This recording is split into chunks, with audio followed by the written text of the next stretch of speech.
إن الحمد لله نحمده ونصلي على رسوله الكريم أما بعد أعوذ بالله السميع العليم من الشيطان الرجيم بسم الله الرحمن الرحيم فأهلكنا أشد منهم بطشا ومضى مثل الأولين وَلَئِنْ سَأَلْتَهُمْ مَنْ خَلَقَ السَّمَاوَاتِ وَالْأَرْضَ لَيَقُولُنَّ خَلَقَهُنَّ الْعَزِيزُ الْعَلِيمُ الَّذِي جَعَلَ لَكُمُ الْأَرْضَ مَهْدًا وَجَعَلَ لَكُمْ فِيهَا سُبُلًا لَعَلَّكُمْ تَهْتَدُونَ وَالَّذِي نَزَّلَ مِنَ السَّمَاءِ مَاءً بِقَدَرٍ فَأَنشَرْنَا بِهِ بَلْدَةً مَيْتًا كَذَلِكَ تُخْرَجُونَ۔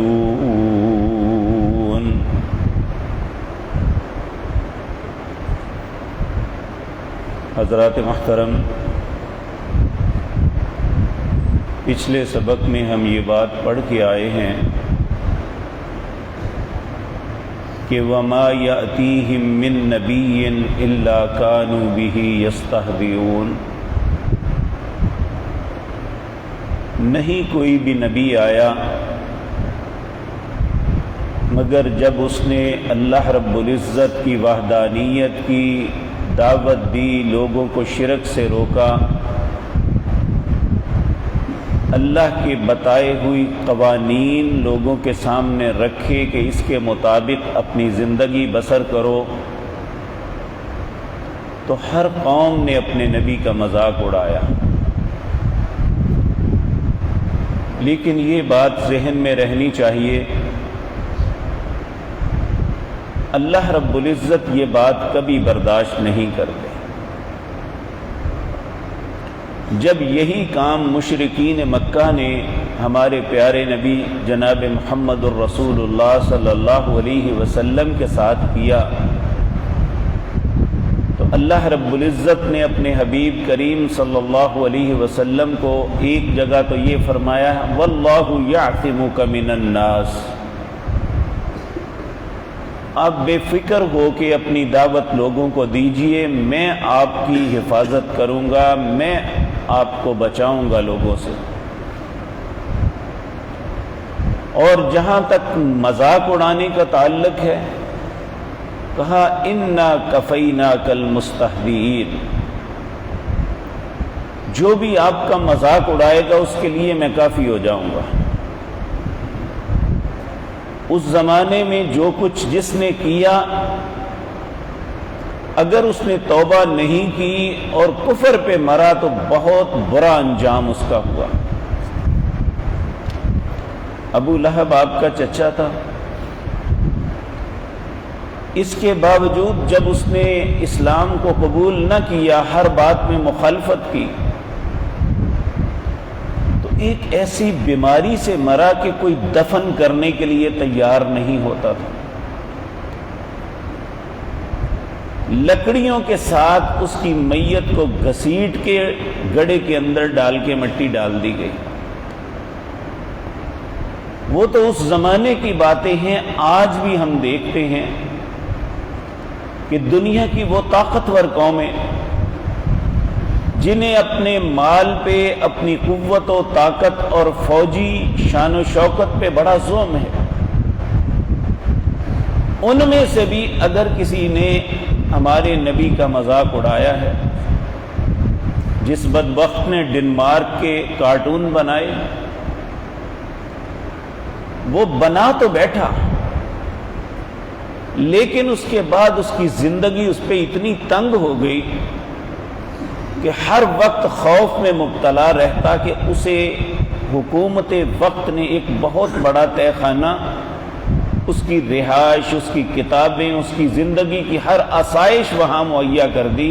اور اوپر پہرا لگا دیا ہے کہ اسے کوئی نقصان نہ دے سکے۔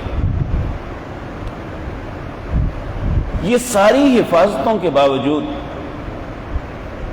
ایک دن صبح وہ اس کے پاس وہاں گئے تو کیا دیکھا کہ وہ اپنی کرسی کے اوپر جلا ہوا کولا ہو گیا تھا،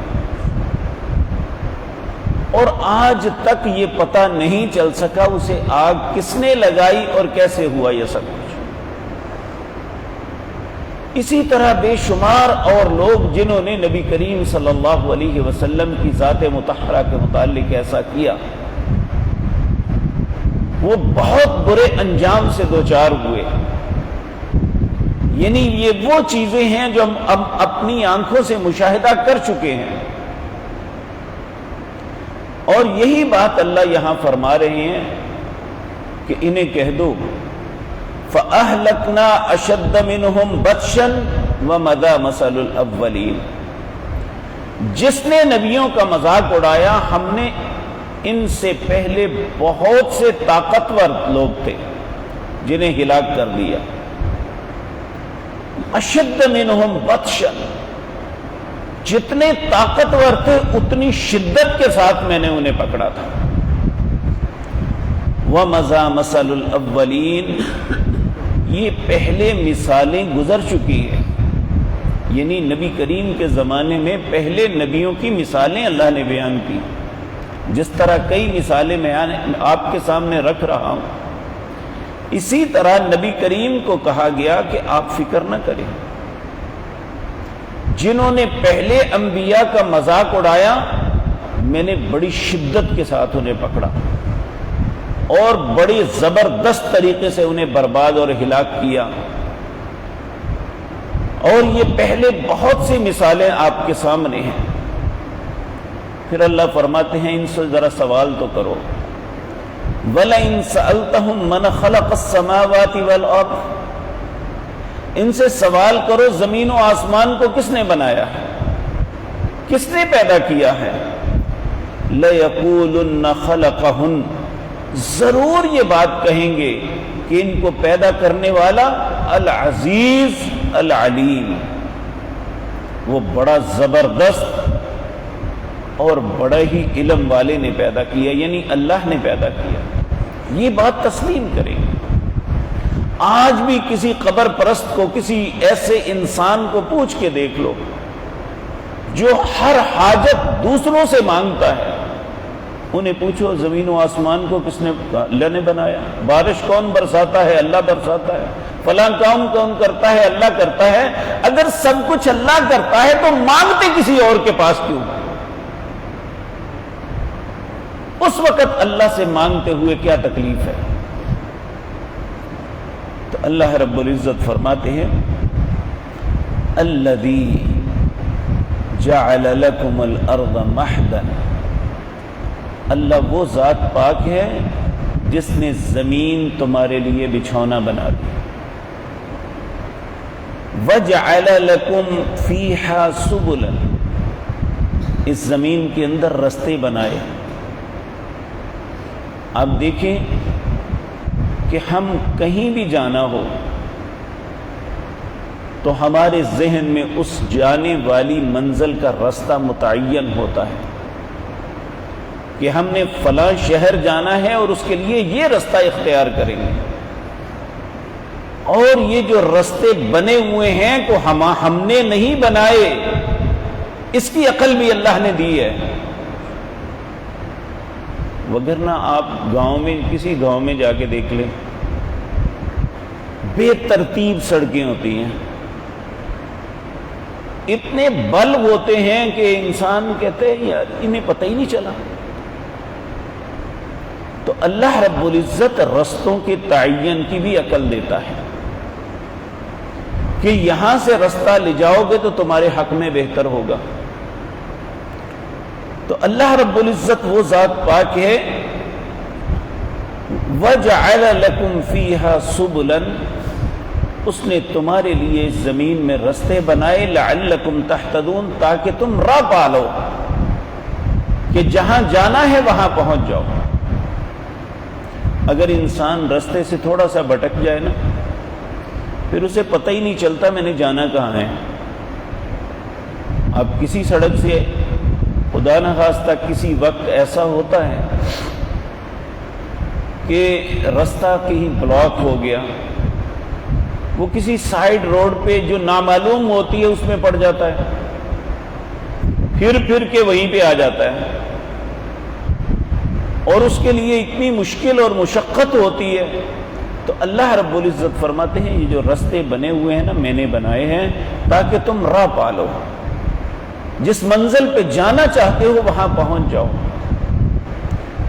والذی نزل من السماء ماء، اللہ وہ ذات پاک ہے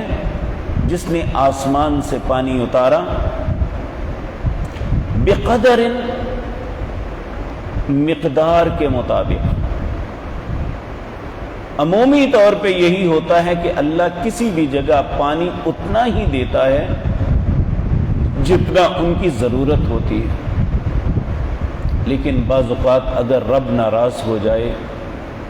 اللہ ہمیں اپنی ناراضگی اور غصے سے محفوظ رکھے، یا تو وہاں سے بارش کو روک لیتا ہے کہ بارش برساتا ہی نہیں، زمینیں بنجر ہو جاتی ہیں، سوکھ جاتی ہیں، اور یہ اتنی بارش برساتا ہے کہ سب کچھ جو ہے وہ بہہ جاتا ہے، جس طرح آج ہمارے ملک کے بہت بڑے حصے میں یہ سب کچھ ہوا ہے۔ اے اللہ تو ہم پہ رحم فرما دے۔ تو اللہ رب العزت فرماتا ہے کہ بقدر، میں اندازے کے مطابق جو ہے آسمان سے پانی اتارتا ہوں، فَأَنشَرْنَا بِهِ بَلْدَةً مَيِّتًا، اس سے میں مردہ شہروں کو زندہ کرتا ہوں، یعنی وہ زمین جو وہ پانی نہ ملنے کی وجہ سے بنجر ہو جاتی ہے، مقدار کے مطابق پانی ملتا ہے تو ہری بھری ہو جاتی ہے۔ اللہ فرماتے ہیں کذالک تخرجون، میں اسی طرح تمہیں بھی زمین سے نکالوں۔ نبی کریم صلی اللہ علیہ وسلم نے فرمایا انسان اسے جلا دیا جائے، اسے دفنا دیا جائے، اسے بہا دیا جائے، کچھ بھی کرے، انسان کا سارا جسم ختم ہو جاتا ہے، اس کی ہڈیاں بھی بسیدہ ہو کے مٹی میں مل جاتی ہیں، صرف ایک ہڈی ہے جو صلب کی ہڈی ہے، یعنی اس کنگوڑ کی ہڈی کے آخر میں پشت پہ جو یہ تین اس طرح کی صلبی ہڈی ہوتی ہے، اسے راٹھ بھی کہتے ہیں، یہ ہڈی ایسی ہے نہ زمین کھا سکتی ہے نہ آگ جلا سکتی ہے، یہ زمین کے اندر باقی رہتی ہے۔ جب اللہ رب العزت قیامت کو قائم کریں گے اس وقت ایک ہلکی سی پھوار بارش آئے گی، جس طرح ساون بھادو میں کھمبیاں زمین سے نکل آتی ہیں، اس طرح یہ ہڈی انسان کا بیج بن کے ہر انسان زمین سے اس طرح جس طرح پودا باہر نکلتا ہے اس طرح باہر نکل آئے گا۔ سورۃ زلزال میں بھی ہم پڑھ کے آئے ہیں، اللہ رب العزت زمین کو حکم دے گا کہ اپنے خزانوں کو باہر نکال دے، جو تیرے اندر مدفون ہے سب کو باہر نکال دے، زمین اپنے اندر ہر دفن ہوئی چیز کو باہر نکال دے، اور سونوں اور دوسرے جواہرات کے اتنے ڈھیر لگ جائیں گے کہ چور اسے دیکھ کے کہے گا میں نے اس حقیر چیز کے لیے یہ چوری کی تھی۔ آج اللہ کے سامنے ذلت میں کیا جواب دوں؟ قاتل کہے گا میں نے اس دنیا کے تھوڑے سے مال کے بدلے بندہ مار دیا تھا، اس وقت حسرت اور افسوس کریں گے، اور اللہ رب العزت سب کو زمین سے نکال لے۔ اور یہاں یہ فرمایا کہ زمین ہم نے تمہارے لیے بچھائی ہے، اور آسمان سے ہم اللہ ہی پانی اتارتا ہے مقدار کے مطابق، فَأَنشَرْنَا بِهِ بَلْدَةً مَيِّتًا، پھر اللہ زمین سے زمین زندہ کرتا ہے مردہ شہروں کو، کذالک تخرجون، اسی طرح اللہ تمہیں بھی زمین سے دوبارہ نکال لے گا۔ اللہ رب العزت ایسے وقت میں ہماری مدد فرمائے۔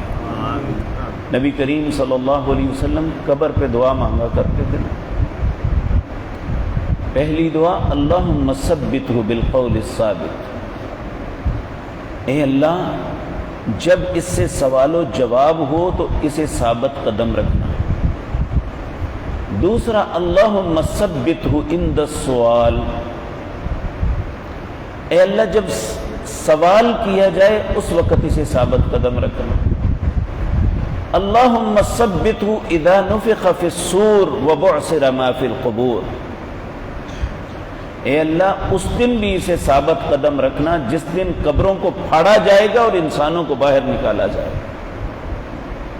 یہ ایک ایسا سخت وقت ہوگا کہ انسان جس طرح یہ پتنگے آپ کسی لائٹ کے سامنے دیکھتے ہیں نا، بے تحاشا مرتے گرتے، انسان نکل کے اس طرح بھاگیں گے میدان محشر کی طرف۔ تو اللہ رب العزت اس وقت ہمیں ثابت قدمی نصیب فرمائے۔ تو یہ سارے کام جتنے بھی ہیں یہ اللہ کرنے والا ہے۔ جب یہ سارے کام اللہ رب العزت کرتے ہیں پھر ہمیں مانگنا بھی اس سے چاہیے، اسے ہی اپنا مالک و خالق، اسے ہی اپنا رازق تصور کرنا چاہیے، کسی اور کو یہ معاملہ نہیں دینا چاہیے۔ اللہ یہ باتیں مجھے اور آپ کو سمجھنے اور اس کے مطابق عمل کی توفیق عطا فرمائے۔ اقول قولی ھذا واستغفر اللہ۔